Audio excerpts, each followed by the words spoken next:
Se alguém fala, faça-o como quem transmite a palavra de Deus.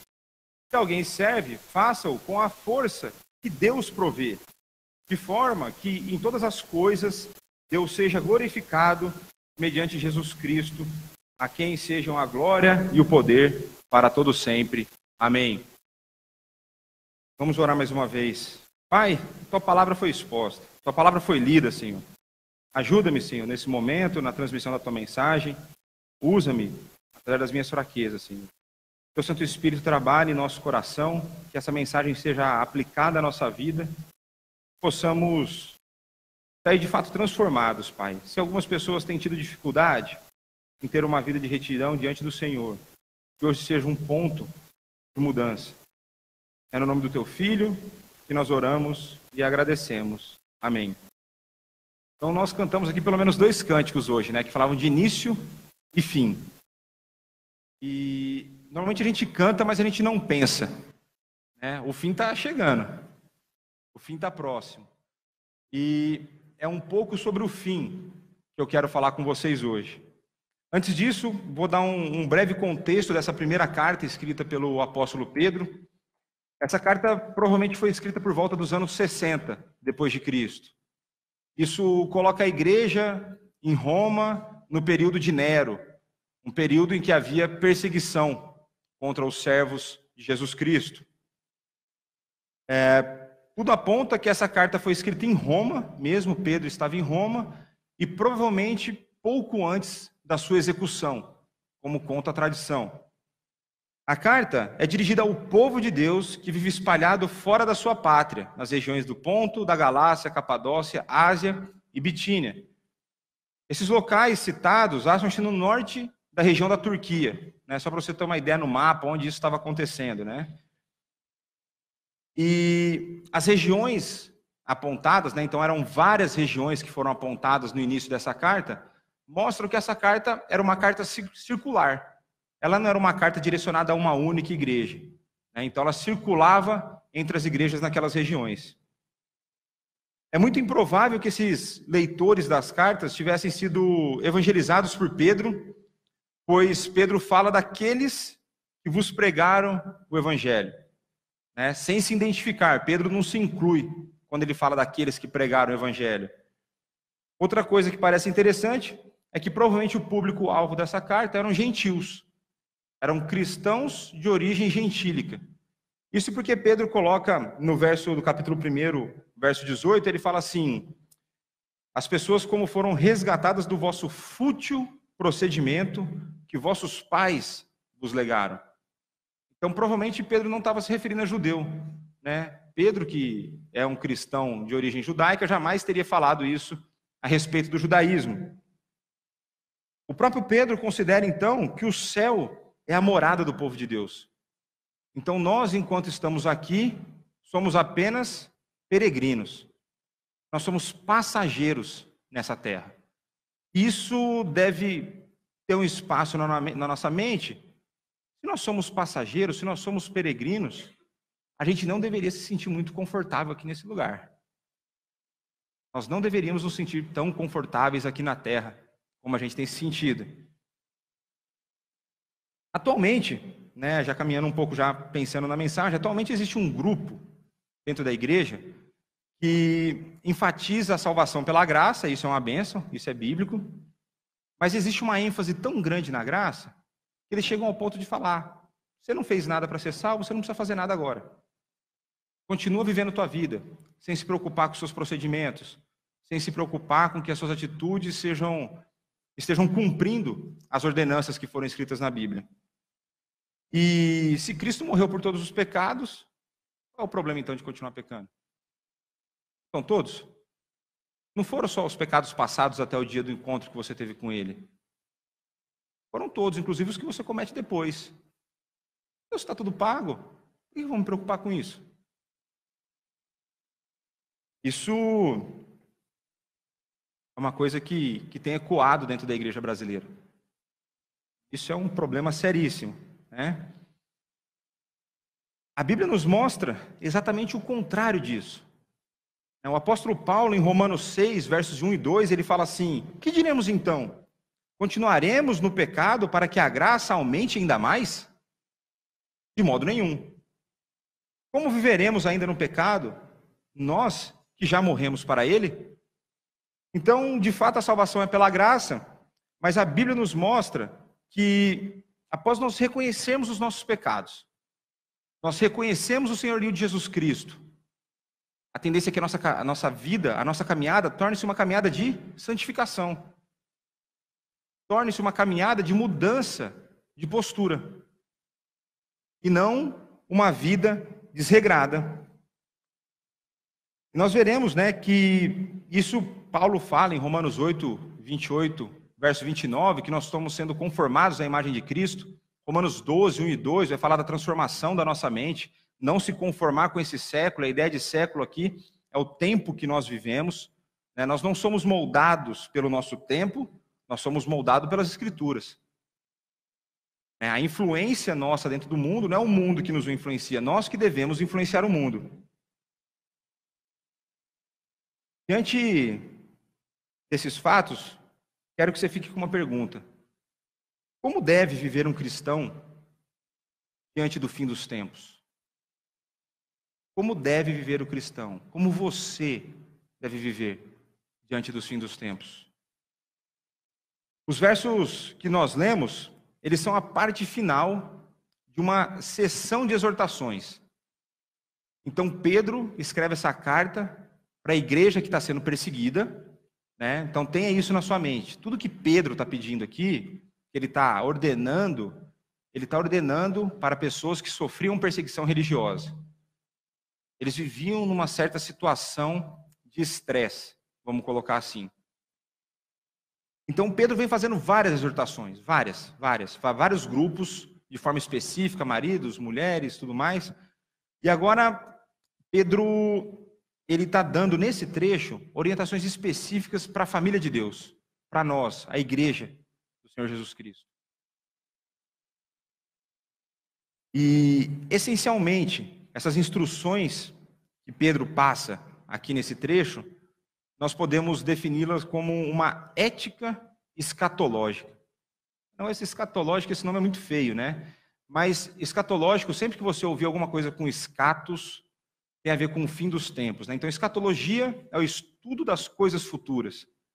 Ética escatológica tem a ver qual deve ser a ética cristã diante do mundo que está acabando. Então, a gente vai ver que Pedro exorta os crentes a orarem, a se amarem, a serem hospitaleiros, a exercitarem os seus dons, exatamente porque o tempo está chegando ao fim, porque o mundo está acabando. E aí a base para que Pedro argumente isso está no verso 7, logo no comecinho, no verso 7a, que ele fala: o fim de todas as coisas está próximo. A sociedade, ela tem uma falsa impressão de que o mundo está melhorando, né? Alguns autores chamam isso de mito do progresso. E por que a gente tem essa impressão? Porque a medicina está melhorando. Então a gente consegue viver aí mais anos em relação aos nossos antepassados. A tecnologia tem melhorado, o conforto tem melhorado. Mas o essencial, que é o homem, não tem. O pecado continua agindo no homem e ele continua atuando mais intensamente.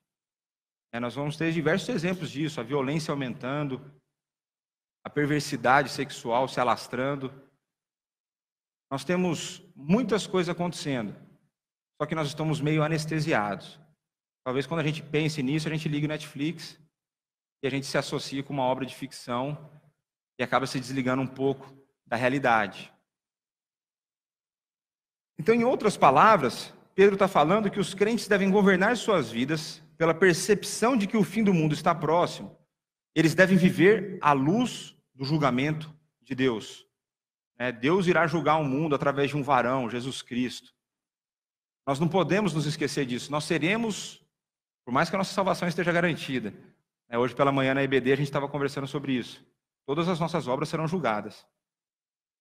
E hoje eu já comecei a passar vergonha por tudo que vai ser mostrado no dia do julgamento da minha pessoa.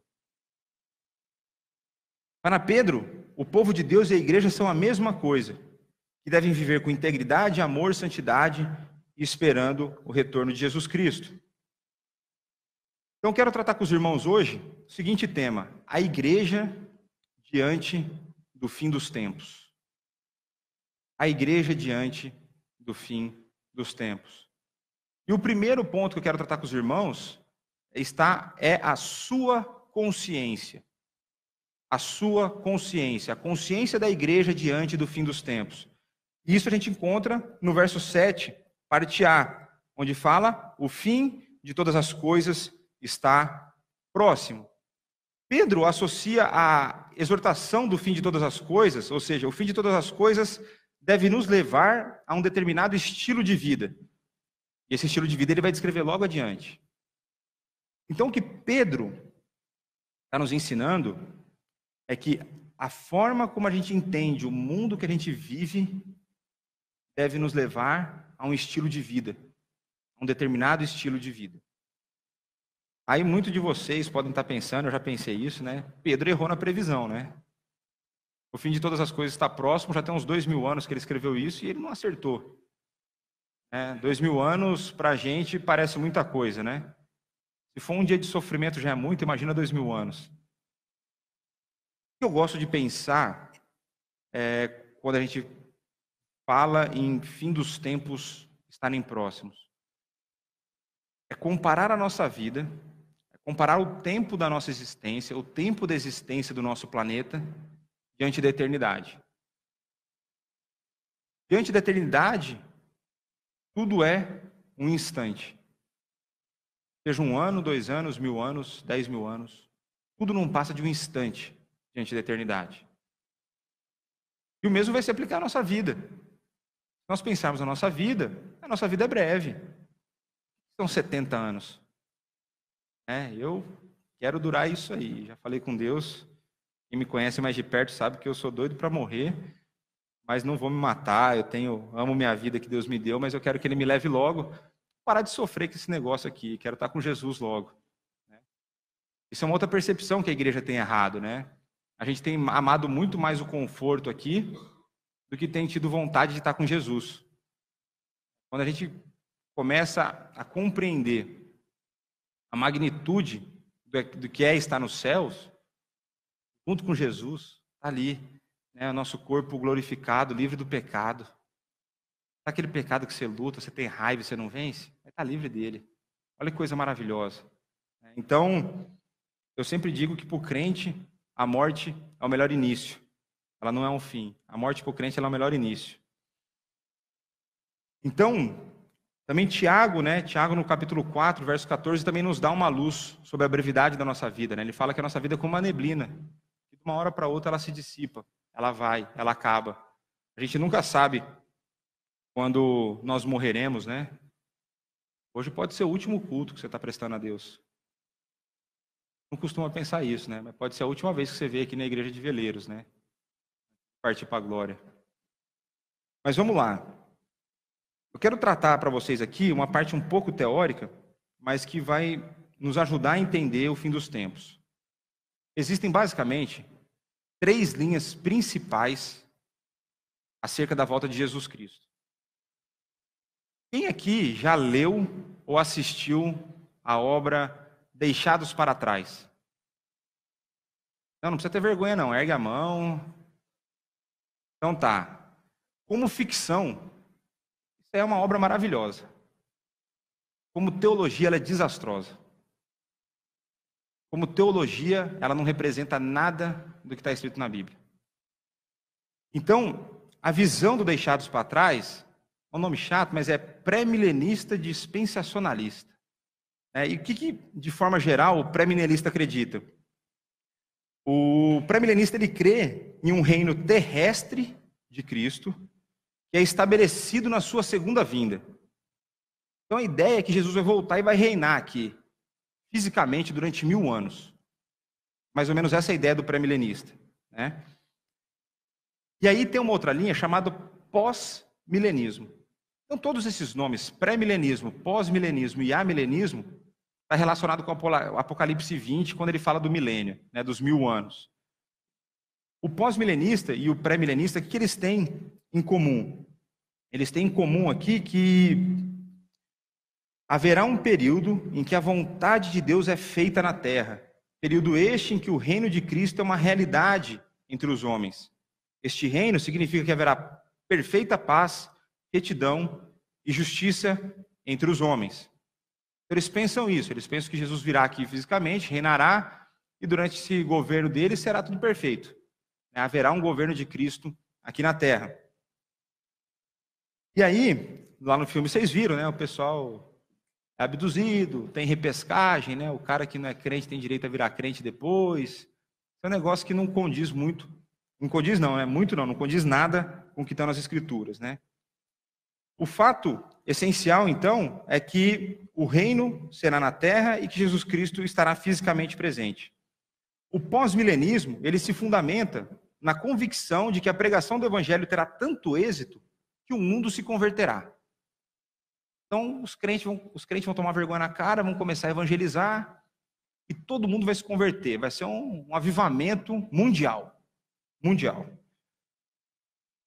O reinado de Cristo, cujo local é o coração humano, então já é um pouco diferente o pré do pós, né? Será completo e universal. O pedido, venha o teu reino, seja feita a tua vontade, assim na terra como no céu, será concretizado. A paz prevalecerá e o mal será praticamente banido. Então, quando os efeitos do evangelho forem plenos, Cristo voltará. Então, Cristo volta só depois desse avivamento. Evangelizou, todo mundo se converteu, e aí depois que converteu, ainda ficou crente de verdade, porque o mal vai ser praticamente extinto, aí depois disso Jesus volta. O pós-milenismo, então, é de forma geral uma visão otimista das coisas que estão acontecendo. Eu não sei como que alguém pode olhar a situação do jeito que está hoje, do jeito que tem caminhado e continuar com essa visão, né? E agora, eu vou falar do amilenismo. O amilenismo é a posição que, de forma geral, os reformados têm adotado, e é a ideia de que não haverá um milênio em termos de contagem exata de anos. O milênio se realiza, o número 1000 na Bíblia, normalmente ele é usado como figura simbólica, né? O número 1000 nunca é um número exato, ele está falando de um simbolismo de um tempo que não se pode contabilizar, né? Alguma coisa que não pode ser contada. E esse milênio, na visão milenista, ele acontece entre a primeira e a segunda vinda de Cristo, né? A Bíblia fala que teve a primeira vinda e agora terá a volta. Somente isso. Nenhum reino tem reino de Cristo. O grande juízo final se seguirá imediatamente a segunda vinda e resultará diretamente nos estados finais de justos e ímpios. Então Jesus volta, já tem juízo. Não tem repescagem, né? Se tiver que ser crente, seja agora. Não espera Jesus voltar, o povo ser levado, porque não será levado. E quando for, você perdeu o bonde, né? A gente descansa, que Jesus não perde aqueles que o Pai deu, né? Então, o amilenismo, ele é a posição mais simples dessas perspectivas. Seus proponentes afirmam que o amilenismo se fundamenta em uma série de textos escatológicos relativamente claros, ao passo que o pré-milenismo está baseado principalmente em uma única passagem, essa passagem obscura. E essa passagem está lá em Apocalipse 20. Então, o que a gente precisa entender? A forma de se fazer teologia. Teologia ela não é feita com um único versículo. O ensino bíblico de alguma doutrina, ele é repetido diversas vezes. A gente consegue, ao longo da Escritura, ver esse ensino. E o amilenismo, essa visão de que Jesus volta somente mais uma vez e que logo na sequência terá o juízo, nós temos diversos textos que mostram essa realidade. Então essa é a posição que a gente tem fechado.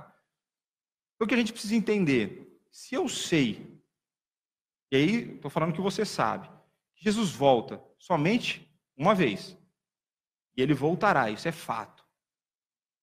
Quando ele voltar, é juízo, o pouco tempo que resta, a gente tem que usar bem. Não podemos desperdiçar esse recurso que Deus tem dado. E aí, para fechar esse ponto, nós podemos ver que a importância da escatologia na ética cristã. Então, quando eu entendo que o mundo está terminando, a gente tem sinais aí, né, e isso acontece desde a época de Cristo, de que as coisas vão de mal a pior. Eu já tenho esses sinais, eu já sei o que acontecerá, a gente não sabe com precisão os detalhes, nós só sabemos que Jesus voltará.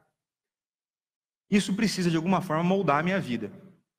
Eu preciso estar atento a isso, e ter uma postura adequada, de acordo com a Bíblia, diante dessa realidade. Como eu já falei para os irmãos, nós não sabemos quando morreremos, e nem sabemos quando Jesus voltará. Esse pode ser de fato, eu não estou querendo matar ninguém aqui, né, mas pode ser de fato o último culto que você venha prestar. Pode ser que você dure mais 6 dias, mais 1 dia, mais 60 anos, não sei. O fato é que a gente não sabe quando a gente vai morrer.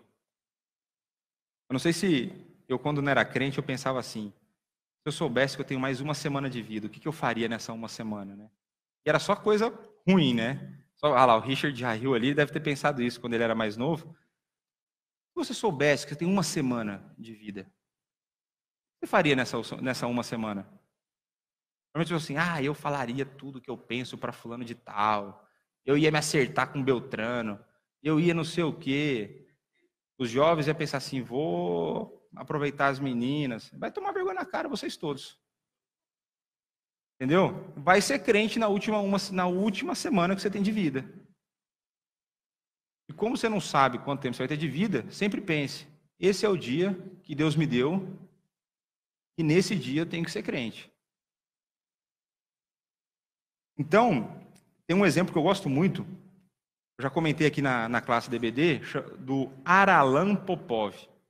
É um pastor búlgaro, ele não sabia quando ele morreria, mas ele sabia que a perseguição viria. O comunismo estava sendo implantado lá nos países soviéticos, e a igreja na Bulgária estava crescendo, e eles começaram a ver os movimentos, assim, vai sobrar para a igreja. Esses pastores fizeram um acordo e o povo saiu evangelizando igual um doido. Era massa, assim, conversão em massa. Pessoas se convertendo. Eles tinham consciência. Eles tinham pouco tempo. Eles precisavam fazer a obra de Deus. Esse homem foi preso, foi torturado durante 13 anos. Mas a igreja permaneceu. O fruto persistiu. Porque eles entenderam que eles tinham pouco tempo. Que eles precisavam fazer aquilo que Jesus tinha ordenado. Então, diante do fim dos tempos, e através da consciência da igreja, a igreja deve moldar a sua postura. Então, o segundo ponto que eu quero falar com os irmãos é a postura da igreja. E a gente tem isso nos versos de 7b até 11a. Deu umas cortadas nos versículos aqui hoje, mas está tudo certo. Então, lá no 7b, está falando assim, portanto, sejam criteriosos e estejam alertas. Dediquem-se à oração. Aqui não vai ser todo mundo que vai entender esse exemplo, né? Mas um pai, quem é pai aqui, quem é mãe, quando o filho está doente, quando o filho está lá, não é aquela doença bobinha, aquela virose que dá lá quando entra na escolinha, não é isso não. Quando o filho está doente de verdade, você consegue pensar durante o dia? Você consegue ficar preocupado com o ponto da carne que veio no teu pedido? Você consegue ficar preocupando que você chegou em casa e tem um lençol desarrumado? Não. A primeira coisa que chega em casa, você quer lá ver teu filho. Ver se ele teve alguma melhora. A partir do momento, e aí o exemplo que eu utilizei aqui, é para mostrar que tem coisas que são de fato mais importantes do que outras. Existem graus de prioridade na nossa vida. Então, quando de fato a gente entender que nós, como cristãos, fomos designados para fazer aqui na Terra, quando a gente entender que o tempo está acabando, as nossas prioridades mudarão. E aí, o que uma das coisas que vai mudar? A nossa oração. Então, Pedro fala assim, sejam criteriosos e estejam alertas. Dediquem-se à oração. Tem uma frase do John Piper que eu gosto muito sobre oração, que eu vou ler aqui na íntegra para os irmãos, que é a seguinte, a oração é um walkie-talkie para o tempo de guerra e não um interfone doméstico. Deus é mais um general no comando central do que um mordomo esperando para te trazer outro travesseiro no recanto. Claro, ele também é um pai, é um amigo, médico, pastor, auxiliador, rei, salvador, senhor, conselheiro. Mas neste mundo caído, que jaz no maligno, a oração funcionará melhor quando mantivermos a frequência sintonizada ao comando central do combate da fé. A ideia de John Piper é que a oração, nós temos que usar mais a oração para combater a fé, para combater o verdadeiro combate. O que quero dizer com isso? Que a gente tem que orar mais pela obra missionária. A gente tem que orar mais para que as pessoas se convertam. A gente tem que orar mais para que nós sejamos instrumentos de propagação do reino. Nós temos que orar menos pela promoção. Temos que orar menos pelo tanto de dinheiro que a gente ganha. Temos que orar menos para trocar de carro. Temos que orar menos para mudar de casa. Temos que orar menos pela viagem que eu quero fazer. Eu tenho que orar mais por pessoas. Eu tenho que pensar mais na eternidade. Eu tenho que pensar menos aqui na terra. Precisamos urgentemente de uma vida de oração mais intencional. É óbvio que eu não estou falando que você não pode orar para que Deus te dê um bom emprego, que Deus te abençoe e você possa trocar de carro. Não estou falando que você não pode pedir isso. Agora, normalmente, a proporção é invertida. Normalmente a gente ora mais por isso do que a gente ora pela salvação de pessoas. Quando a gente ora pela salvação de alguém? Quando a gente se preocupa do evangelho chegar em lugares que ele ainda não chegou. Outro dia eu estava comentando aqui na escola bíblica, existem aproximadamente 3.800 línguas no mundo que ainda não possuem a Bíblia traduzida. Então você tem pelo menos 3.800 etnias que não têm acesso às boas novas, que não tem quem traduza. Aí um motivo de oração para você. Não é que a pessoa rejeitou a Cristo porque ela ouviu a pregação e falou, não quero isso. Não, ela nem ouviu. Ela nem ouviu. Então, orem por isso. Então, não podemos ficar apenas nos preocupando, né, com pedidos superficiais, temos que focar no combate da fé. Já no versículo 8, ele fala assim, sobretudo, amem-se sinceramente uns aos outros, porque o amor perdoa muitíssimos pecados. A igreja, falei para vocês, ela estava passando por um momento de perseguição. Né? E eu não sei como que é para vocês, né? Mas para mim, quando eu estou vivendo um momento de estresse, normalmente, eu desconto minha esposa. Eu sei que ela não pode me largar. Né? É em casa que você é verdadeiro, que você é 100%, né? É em casa, né? Deve ser só eu que sou pecador, vocês são todos santos. Não fazem isso, né? Vocês descontam em ninguém, né? O ponto que eu quero trazer com isso é que situações de estresse, situações que deixam evidente que nós não temos o controle das coisas, elas tendem a nos tirar do centro, e isso torna mais difícil que a gente cumpra algumas coisas, inclusive amar. A gente vai falar um pouco do amor aqui. Os jovens que estiveram na conferência vão ouvir uma repescagem, porque tinha gente dormindo lá, eles vão ouvir um pouco hoje aqui. Mas, então, pense nisso, a igreja estava sofrendo perseguição. E Pedro fala para a igreja, amem-se uns aos outros. Não é só amem-se, sobretudo, amem-se sinceramente. Uma coisa que a gente pode aprender aqui é, não existe situação que você esteja passando que dá carta branca para pecar.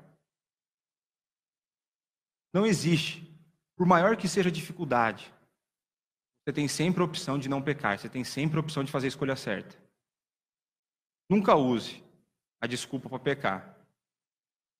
Ah, estava difícil, sabe como que é, né? Esse mês apertado, aí só negar o imposto, para ajudar nas contas do mês, né? Faça isso não. Faça isso não. Escolha fazer o que é certo. Nunca se esqueça que Deus cuida de você. Mas eu quero falar agora, então, sobre o amor, né? Ame-se sinceramente. O amor, quando ele coloca aqui sobretudo, ele dá uma ideia de primazia, de importância, de posição de destaque para o amor. E se a gente for fazer uma análise bíblica, isso é fato, isso esteve sempre presente. Paulo também falou isso. 1 Coríntios 13, um resumo do amor. Não adianta você ter dons se você não tiver amor. O amor é a característica distintiva na vida do cristão. Se a gente fosse tentar fazer uma analogia, é como se o amor fosse um lubrificante para que as engrenagens dos seus dons e dos seus talentos funcionem corretamente. Um cristão sem amor não funciona de forma adequada. E é que ele funciona.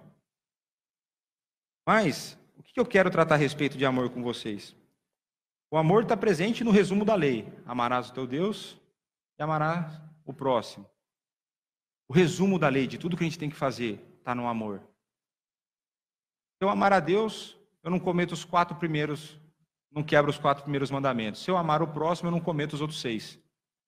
É o resumo da lei, é o amor. Mas, quando a gente olha o amor que é propagado, o amor que é difundido na sociedade, ele não é um amor bíblico. Existe uma confusão desse conceito. As pessoas hoje confundem amor com sentimento. Se você acha que amor é sentimento, hoje eu vou te frustrar. Amor não é sentimento. Amor não é sentimento. Eu vou trabalhar aqui 4 características do amor bíblico com vocês. Para pensar, se o amor fosse um sentimento, como seria possível cumprir Mateus 5, 43 e 44, quando Jesus fala para a gente amar o nosso inimigo? Você consegue sentir alguma coisa boa pelo seu inimigo? Seja sincero com você. Não precisa nem chacoalhar com a cabeça, não. Não consigo. Eu não consigo. Então, Jesus não nos pede algo que nós não consigamos fazer. Então, o amor não pode ser isso. Amor não pode ser um sentimento fofinho. Porque senão, eu ia me dar mal. Eu não ia conseguir amar. Se você perguntar para minha esposa, ela vai falar que esse negócio de sentimento fofinho não é muito comigo. Esse negócio de romantismo, eu sou um cara muito falho nessa área. Então, o que será que é o amor diante da Bíblia? O que é o amor bíblico? O amor que Deus coloca diante de nós, fala que é a marca distintiva do cristão, que sem esse negócio o cristão não funciona direito. Eu quero falar para os irmãos que 4 características do amor. A primeira característica do amor é porque o amor, ele é uma ação. O amor, necessariamente, ele exige uma ação. Não tem como amar e não agir. Não tem como. Se a gente pegar lá, João 3,16, Deus amou o mundo de tal maneira que ficou no céu falando, eu te amo, eu te amo, eu te amo. Não, ele enviou seu filho. Então, o amor age. Eu sempre dou o exemplo meu e da Dani. Obviamente, que quem é casado, o amor veio associado à paixão. A paixão, ela oscila com o tempo, momentos de picos e vales, né? Mas o que sustenta o casamento é o amor. Sustenta o casamento é a decisão de que você quer ficar com aquela pessoa. E você vai fazer essas 4 características do amor aqui. Eu e minha esposa, com 3 meses de namoro, a gente resolveu que ia casar. Foi só por isso que a gente passou por diversas dificuldades ao longo do namoro e no início do casamento. Tinha tudo para dar errado. Mas a gente lembra assim, não, eu decidi amar. Eu decidi amar. Então, o amor é uma ação. No exemplo do próprio Deus Pai e do Deus Filho, a gente vai ver que, além de ser uma ação, o amor ele é altruísta. O amor pensa mais no próximo do que em si. Jesus Cristo se deu voluntariamente. E o Pai sacrificou o seu próprio Filho por nós. Então, o amor ele é uma ação, o amor ele é altruísta. E ele também é sacrificial. Não tem como amar uma pessoa e não se sacrificar por ela. E em último, e esse talvez seja uma das características mais esquecidas no tempo atual, é que o amor ele é confrontativo. O amor faz com que a pessoa te confronte com os teus erros. Faz com que ela chegue para você e fale assim, você está errando nessa área. E a tua reação não tem que ser, mas você também erra. Normalmente a gente faz isso. Quem é você para falar de mim? pecador, fariseu, hipócrita. Quem é você para me julgar? O cara está te amando, a pessoa está te amando. Aproveita e faça o mesmo com ela. Fala assim, nossa, é verdade, eu estou errando nisso. Meu irmão, aproveitar o momento, né? Você está errando nisso aqui, o outro, você não acha isso aí? Verdade, pensou que bom todo mundo fosse crente, isso é uma benção, né? Está errando na verdade, preciso melhorar nisso. Você está errando nisso outro. Nossa, verdade, olha. E aí, vamos tomar um sorvete junto? Vamos tomar um sorvete junto. Então, o amor, ele é uma ação, eu tenho que agir, eu tenho que pensar mais no outro do que em mim, eu tenho que me sacrificar nesse processo.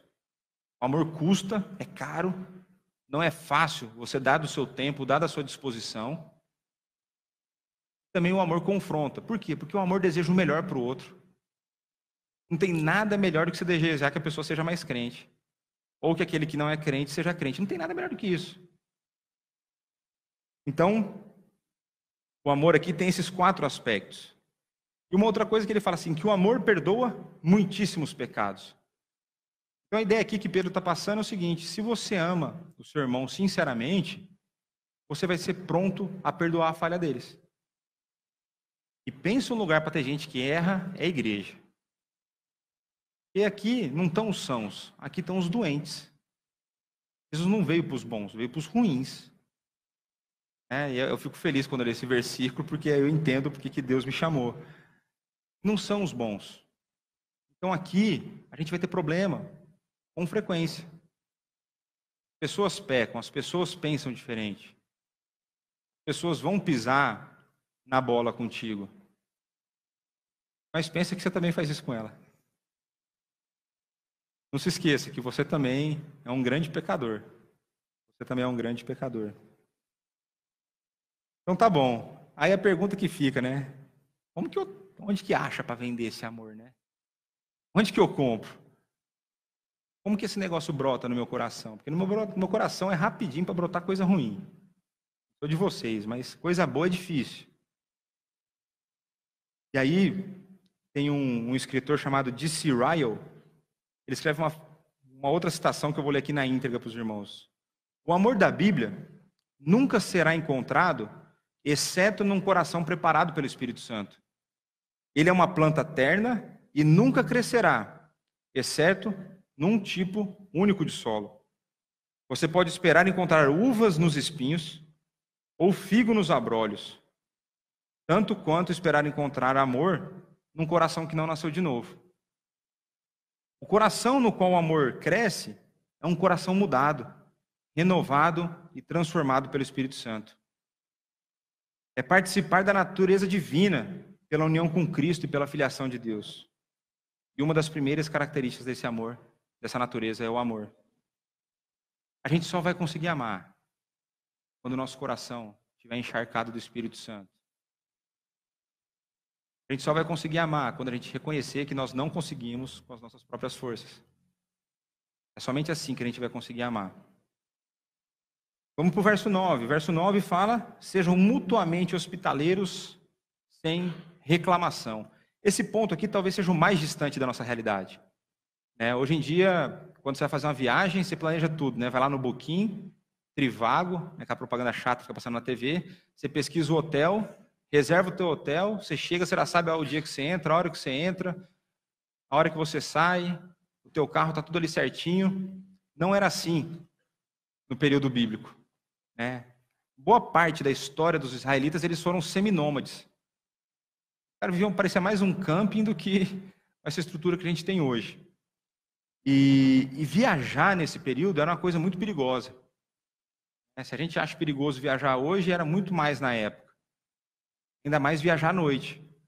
Então, quando um estrangeiro chegava na cidade, as pessoas o recebiam, colocavam dentro de casa e hospedavam essa pessoa para que ela pudesse não correr um risco tão grande de ser assassinado, de ser assaltado, assim como foi o homem na parábola do bom samaritano. Então, isso era muito comum naquela época. E uma grande característica, uma grande evidência de uma pessoa que ama, independente de quem seja. E Pedro sabia aqui, no caso, que os leitores cumpriam isso aí. Mas a questão estava no complemento, sem reclamação, sem murmuração. Sabe quando você faz aquele negócio obrigado? Normalmente quando é filho, né? Filho é uma bênção, né? Vai lavar a louça, ele vai e fica lá reclamando do pai o tempo inteiro que ele está lavando a louça, né? Eu fazia isso aí. Sabe quando você faz contrariado, você fica reclamando o tempo inteiro? Não é isso que Deus está querendo de você. Deus está querendo o teu coração grato em estar fazendo aquilo. A grande dificuldade não é só você fazer o que Deus pede, é fazer com a motivação correta. Os fariseus guardavam os mandamentos, os fariseus procuravam ali exercer, só que não tinha coração no negócio. Não tinha, o princípio certo não estava ali. Uma outra coisa interessante que a gente vai ver aqui é que no Novo Testamento, os mandamentos do Antigo são sempre extrapolados, né? Parece que sempre fica mais difícil, né? Porque ele vai no cerne, vai na motivação. Ele não vai só no cumprimento da ordenança. E aí no verso 10 e 11, fala assim: cada um exerce o dom que recebeu para servir os outros, administrando fielmente a graça de Deus e suas múltiplas formas. Se alguém fala, faça-o com quem transmite a palavra de Deus. Se alguém serve, faça com a força que Deus provê. Aqui fica claro, meus irmãos, que todos os cristãos possuem dons. Não existe um cristão que não possua um dom espiritual. Uma coisa muito legal aqui que a gente não pega no texto é que a raiz da palavra graça e dom é a mesma. Então a gente pode fazer aqui uma conclusão de que o exercício do dom é a manifestação da graça de Deus através da sua vida. O exercício do dom é a manifestação da graça de Deus através da sua vida. O dom que nós recebemos, Deus distribui conforme a necessidade da igreja. O dom, ele tem a finalidade de edificação da casa de Deus. Então, se o pastor aqui tem o dom do ensino, é para que ele edifique a igreja. Se o outro tem o dom do evangelismo, é para que ele evangelize e traga mais pessoas para dentro da igreja. O dom não é para a sua própria glória, o dom é para a glória de Deus. O dom é para que a igreja seja abençoada. E por isso nós devemos colocar em prática. E nesse trecho, Pedro deixa mais uma vez claro que no cristianismo não tem lugar para improdutividade. O cristianismo é um local de ação. Então nós devemos orar tendo em mente o fim dos tempos, a expansão do reino. Precisamos buscar mais o Espírito Santo para conseguir amar os nossos irmãos. E precisamos exercer os nossos dons na vida da igreja. E aí entra no terceiro e no último ponto. Para que isso? Qual é a sua finalidade? Aí o verso 11b vai nos dizer: de forma que em todas as coisas Deus seja glorificado mediante Jesus Cristo, a quem sejam a glória e o poder para todo o sempre. O fim de todas as coisas sempre deve ser a glória de Deus. Devemos viver de acordo com as orientações passadas por Pedro, mas não visando sermos tidos como os grandes crentes. Nós devemos viver para a glória de Deus. E o nosso exemplo deve falar: apesar de ser quem Ele é, Deus pode fazer uma pessoa fazer aquelas coisas boas. Nós devemos ser exemplos de como Deus age pela nossa vida, não buscarmos glória para nós mesmos. Em 1 Coríntios 10, 31, fala assim: portanto, se vocês comem ou bebem ou fazem qualquer outra coisa, façam tudo para a glória de Deus. Quando ele fala tudo, aqui é tudo. Tudo no seu dia tem que glorificar a Deus. Será para pensar como que você glorifica a Deus comendo ou não? Ou como você glorifica a Deus tomando um suco? João Piper escreveu um artigo lá, glorificando a Deus bebendo suco de laranja. Cara, cada um com as suas viagens, né? Mas como que a gente glorifica a Deus? Por exemplo, no caso do alimento, eu glorifico a Deus quando eu reconheço que Ele é meu provedor e que foi Ele quem me deu aquilo. Como consequência, não tem como eu me alimentar sem orar agradecendo. Então, toda vez que eu oro agradecendo o alimento que eu vou comer, eu estou glorificando a Deus. Ah, mas eu estou num restaurante, lugar público. Ah, você tem vergonha, eu vou fazer o quê? Né? Tem que pegar, fecha o olho lá, agradece a Deus. Deus está te dando a oportunidade de comer num restaurante. Quantos não tem nem a oportunidade de comer? Então, reconhecer que Deus é o nosso provedor em todas as coisas, no nosso emprego, no nosso carro, no nosso casamento, isso glorifica a Deus. Por isso, é fundamental né? É fundamental que a gente tenha essa disposição de glorificar a Deus. Em João 15:8 fala assim, ó, nisto é glorificado meu Pai, que vocês deem muito fruto e assim mostrarão que são meus discípulos. Quando nós temos a consciência correta do fim dos tempos, quando a nossa postura é adequada, nós geraremos fruto. E esse fruto glorifica a Deus. Agora, que fruto é esse que João está falando aqui? São vidas salvas pelo Evangelho, através da sua vida. Você frutifica quando pessoas se achegam a Cristo através de você, através do seu testemunho. Aí uma forma de glorificar o Pai. Para concluir, meus irmãos, a igreja diante dos fins dos tempos, a sua consciência, a nossa visão sobre o fim dos tempos deve moldar a nossa vida. Jesus Cristo voltará apenas uma vez, então não existe repescagem. A sua postura, nossa vida de oração deve ser intencional, devemos orar pela propagação do reino, devemos amar os nossos irmãos, devemos exercer os nossos dons dentro da igreja, pois essa é a forma como Deus a edifica, é assim que Deus edifica a igreja. E a sua finalidade, o fim de todas as coisas deve ser a glória de Deus. Em tudo devemos glorificar a Deus. Então, contrariando muitos pastores da atualidade, Pedro nos mostra que o fato da salvação ser pela graça não nos deve levar a uma vida sem compromisso com a ética cristã. Jesus Cristo foi o grande exemplo da ética cristã. Nele, todos esses itens foram cumpridos.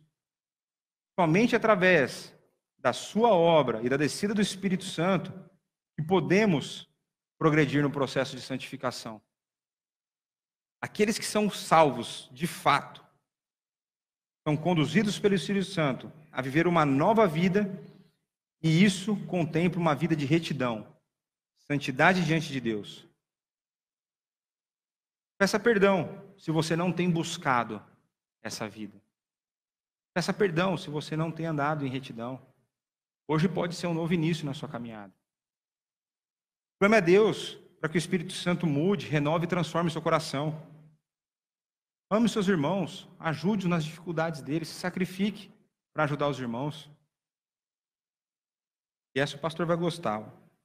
Procure o pastor e exerça os dons que Deus tem te dado na vida da igreja. Nada mais justo do que utilizar as bênçãos, os dons que Deus tem te dado como forma de agradecê-lo. Vamos orar? Pai, a tua palavra foi exposta.